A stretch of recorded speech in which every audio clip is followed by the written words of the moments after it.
रहमान रहीम।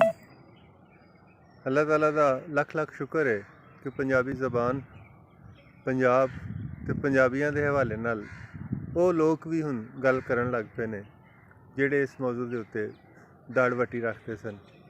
बहरहाल पंजाबी भरावां वालों अज दा जिहड़ा पंजाब दी वंड दा रौला जिहड़ा है इस हवाले नाल एक सख्त मौकफ जिहड़ा है, एक जानदार मौकफ जिहड़ा सामने आना, ये साढ़े पंजाबियों की पंजाब की जित है।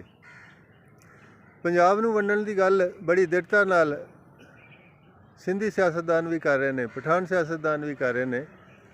ये इंतहाई गलत और जानबदारी वाला काम है।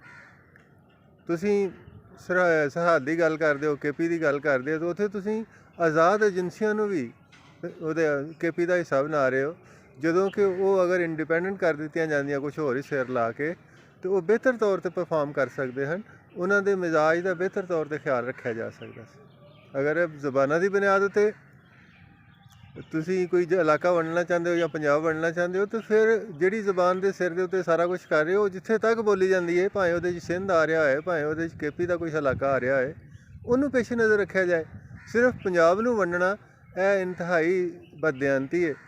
और भ्याली पाकिस्तान सियालकोट वालों मैं डॉक्टर अकबर अली गाजी इसकी निंदा करना, और मैं इस अदारे के इस इकट्ठ के हाँ दे हाँ मिलाना कि सानू बड़ी अपनी आवाज़ नूं होर सख्त करना चाहिए ताकि पंजाब की वंड नूं रोकिया जा सके।